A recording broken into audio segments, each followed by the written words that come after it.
Hello students, welcome to Shiv Jyoti Educational Group Kota. This is Barkha Gaur. How are you students? I hope you all are fine at your places.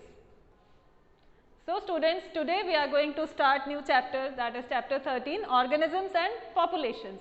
Before we begin the chapter, I would like to suggest you, all of you open your book, page number 219, and I would like to tell you that children, this is the 10th unit of our book, that is the last unit, Ecology unit. Okay? So let us understand this chapter in detail. Now, all living organisms comprise biosphere. So, biosphere, what is biosphere actually? All the living organisms where the life is existing is called biosphere, and our living world is very complex, fascinating, diverse and amazing. Let us see hierarchy in living world. Now, what do you mean by hierarchy? Actually, as we have understood in class 11th and 9th also, when we arrange the organisms according to their characteristics, we can categorize the organisms. Suppose we have learned about the hierarchical classification, kingdom, phylum, class, order, genus, species, like that. Similarly, all the organisms can be categorized in this way. Now, let us understand this one by one. We can say that all living organisms are made up of cells. So, cell is the basic unit of life, and when the different cells combine and they attain a particular work or function, पे जब वो आ जाते हैं, then we call it as tissue. So, many cells combine to form tissue, and many tissues which have a specific function forms an organ, and different organs make organ system like respiratory system, digestive system. So, different organ systems have various organs. Organ systems comprise of organism, that means all the organ systems combine to form an organism. When more than one organism, that means when many organisms are living at a place, that will be called as population. Population, when different populations are located at one place, then they will be called as community, and community, different communities form ecosystem, and different ecosystems forms biome. So, the biome is the largest unit, we can say, of ecosystem. Now, as you can see, this ecosystem term was introduced by a scientist called Ernst Haeckel. He introduced this term for the first time.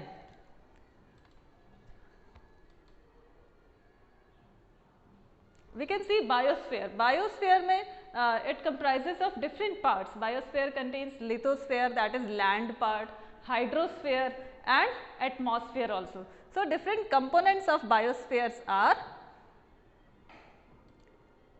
lithosphere, hydrosphere and atmosphere. We can see around us that lithosphere is made up of land part, it has solid components, soil, land, and it contains different metals or minerals inside it. Then when we talk about hydrosphere, there are different kinds of hydrospheres like ocean, river, ponds, lake, all these, the water component of the earth is known as hydrosphere.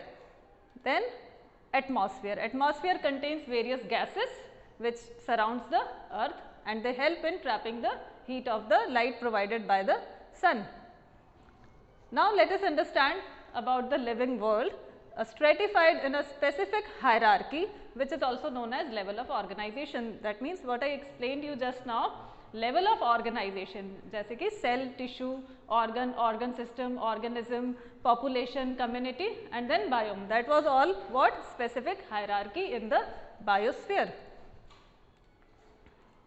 And the rankings are based on the various interaction of the organism. So, there will be always an interaction between organisms and their population.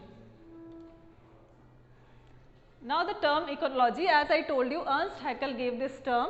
It means the branch of science which deals with the study of interactions between organisms and their environment. So, we have seen there are various components of the ecosystem like biotic and abiotic components. So, they combiningly when they interact with each other and also they interact with the abiotic components of the environment, then they form this, that is called ecology. What is environment? Organisms, surroundings. हमारे आसपास की जो भी surroundings होते हैं, that makes the environment, which includes living as well as non-living entities. Now various organisms are accommodated या they are adapted to their environment. अपने environment के हिसाब से वो adapted रहते हैं. Wherever they are living, if they are living in the desert, so they are adapted according to that environment, and if they are living in the polar region like polar bear, then they will have the adaptations according to that, and they are able to survive in their environment. Now when we see about the earth, we see that there are the earth is not same from all sides. Earth के every part पे the conditions are not the same, the environment is different, the climatic conditions are different, temperature is different. So according to that the animals or plants live on those positions. Movements of earth. We have seen that day and night are formed, temperature sometimes increases on the earth, sometimes decreases on the earth. So there are different changes in the climatic conditions, and day and night also are caused. According to that animals are adapted. The one condition of changes in the weather is the tilt of the earth on its own axis, which causes seasons. Formation of day and night, we are familiar with this term, that we have day and nights on the earth because of earth's rotation on the axis. Half part of the earth have the daytime, while the other part of the earth has the night, that is dark. Now we will talk about biomes. Now what are biomes? As I told you, the largest unit tha ecosystem ka, that was the biome. The major biomes on the world, namely on the full earth, there are some deserts, grasslands, rainforest, and they are made by cumulative effect of earth's rotation and annual precipitation. That means it is based on the rotation of the earth and the amount of rainfall, which is an effect of earth's gravity also. So within each biome there exists a wide range of habitats. Now this graph is given in your book also. You can open page number 220, where you can get this graph. What this graph is explaining, just we'll come to know about it. This graph is showing biomes of the world. Biomes को हम कैसे explain कर सकते हैं? It is a region where a specific kinds of plants or animals are living. That means it has a specific kind of environmental conditions, and specific kinds of plants and animals are residing there. So this is called what? Biomes. So there are various types of biomes like desert, grassland, tropical forest, temperate forest, coniferous forest, arctic and alpine tundra. Now you can see two things in this graph. On the x-axis it is shown the average annual precipitation, that means rainfall, annual rainfall in millimeters, and on the y-axis we can see average annual temperature in degree Celsius. So we can see that different biomes are located, and they show ki how much amount of rainfall is occurring in which biome. So from this graph we can understand that which biome is having how much rainfall and how much temperature it is having. Based on this graph many questions are coming in the exams. So we will understand, जैसे for example question can come like that कि suppose ये जो names लिखे हुए है ना, these names will be removed and A, B, C, D, E may be written over here. So you should know कि which color से भी आप learn करके रख सकते हैं कि which part is showing which type of biome. ठीक है, तो you should know that this is desert and this is grassland, and all you should learn. Similarly, if it is asked कि particular मान लो coniferous forest में average rainfall कितना होता है, तो what is the average rainfall in the coniferous forest? So we can calculate this also. How can we calculate average annual rainfall? So suppose we want to calculate coniferous forest का हमें rainfall, average rainfall calculate करना है, तो we can draw a line from here, dotted line draw कर रही हूँ मैं. This is the initial and final rainfall ये show कर रहा है. Now suppose this is around 500 and this is around 2500. So what we'll do, we'll take the initial reading and final reading and we'll take out the average. Suppose this is 500 plus 2500 divided by 2. So whatever amount comes from this, it will come 3000 upon 2, that is 1500 millimeter is the average rainfall of the coniferous forest. Okay. Similarly, we can calculate the average temperature of the any of the following biomes. So this is how, which type of questions are coming from this graph I have explained to you. Now what is habitat? Any location where an animal or plants are living. So any place, a specific place or locality where the organisms are living are called habitat. So physical confinement, which includes both biotic and abiotic factors, influences the organism. Now examples of habitat are forest, an aquarium, an ocean, a pond. These are the various examples of habitat where different plants and animals or organisms are living. Even our intestine can be called as a habitat because many microorganisms are living inside our intestine. Now a term niche, you might have heard niche. What is niche? It is also called ecological niche. Actually a particular area occupied by an organism in its habitat is called niche. That means it is related to habitat only. So a particular area occupied by an organism. Now unique for each species, सबका अपना अपना niche अलग होगा, and it includes, what does niche include? Niche includes resource the organisms uses, whatever resources that organisms are using, whatever it is eating or whatever abiotic components it is utilizing, and also conditions which it can tolerate, and the functional role in the ecological system. Each individual, each species have a particular role or a specific function in the ecological system. So that is what is called niche. Now there are various types of habitats in the world. Desert may different animals and plants which are living, and they have a very low rainfall, that is less than 250 millimeter, and the environment or the climate can be hot or cold depending upon the temperature range over the year. For example, Thar desert in the Rajasthan. Then rainforest, they have dense forest and it is characterized by maximum rainfall, that is around 2000 millimeter average rainfall hai, and the maximum number of species are living in those rainforest. There are two types, tropical and temperate rainforest. For example, Amazon rainforest. Then we talk about oceanic trenches. There it is also a kind of habitat where we can see very narrow topographic depressions on the seabed. From some of the deepest points in the world, like deepest point on the earth is Mariana Trench. Different water bodies are also habitat, जैसे natural streams हैं, the mountain streams, and the other habitat is polar region, which have on Arctic and Antarctic poles.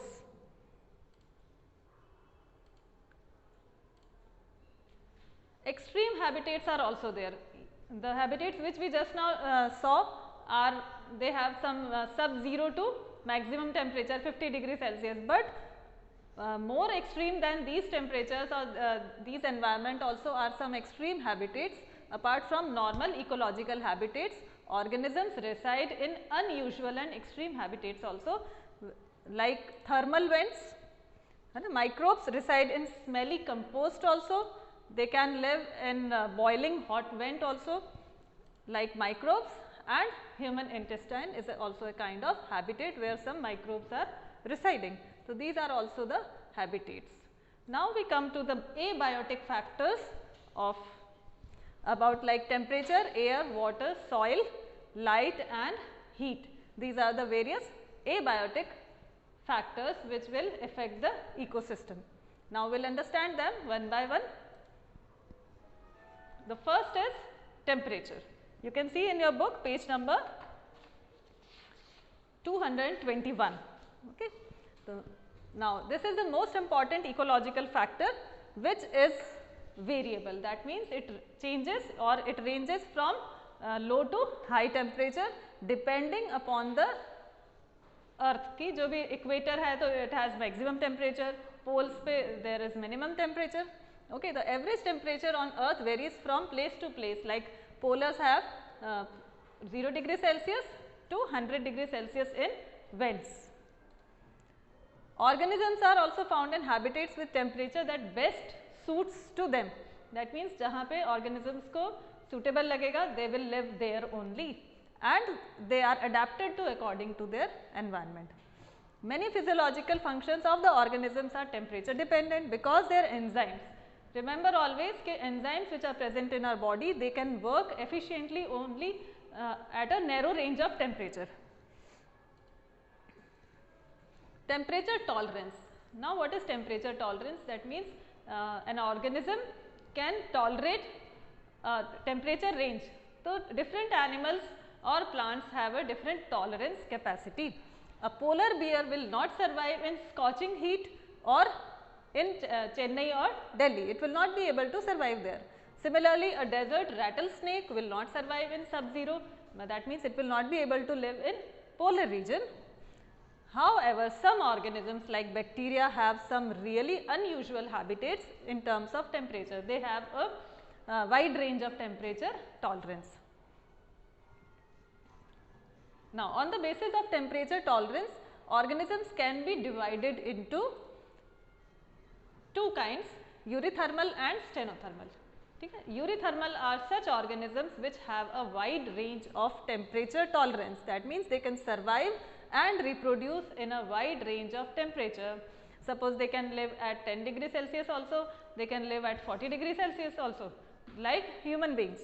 So, they have a vast geographical distribution. That means they are living on the whole earth at every place.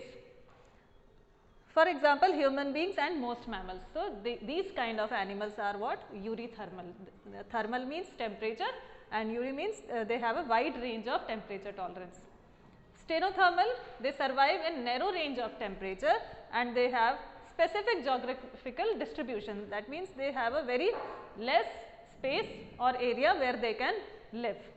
For example, amphibians, lizards and polar bear. They can tolerate a very less low range of temperature, narrow range of temperature. Now we come to the second abiotic factor, that is water. The life on earth originated in water. We can assume that the first life would have been originated in water only, and the most important life supporting physical factor है ये. Universal solvent है, that means maximum, most of the things, most of the substances can dissolve in water, which helps a lot to mobilize nutrients. So, whether it is plant or animal, nutrients can be mobilized only when the water is present in the form of solvent. Aquatic organisms. Now, the aquatic organisms, we know that some aquatic organisms are adapted for marine water and some are adapted for fresh water. So, they also have water related problems also, and also if suppose the water is polluted, then also they may face some problems. So, aquatic organisms face water related problems. The water which is required by them should have a specific chemical composition, it should have a specific pH and salinity of water. That means saltiness of water should also be appropriate. So, these are the important factors for their survival. So, according to whichever type of water they are adapted, they can live only in those environments. Organisms suited to a particular salinity cannot survive in other water bodies, which means ki suppose fish is adapted for fresh water, if it is put in marine water, it will not be able to survive, and vice versa. Suppose a marine fish is put in fresh water, it will also not be able to survive. Why? Because osmoregulation means there is a particular balance between water and salt in the body, which is different in different kinds of aquatic environment. Another thing is salt concentration, which is also known as salinity. So, when we see about different water bodies जो हैं हमारी, suppose inland waters and suppose sea water and some hypersaline lagoons. So, there are three kinds of salt concentration found. that is less than 5% in inland waters. Salt concentration is less than 5% in inland waters, 30 to 35% in seas, and more than 100% in some hypersaline lagoons. Now, what are lagoons? Suppose there is a large water body and near to it there is a small water body which is surrounded by the land. So, that kind of small water body will be called as lagoons. So, they have more salinity.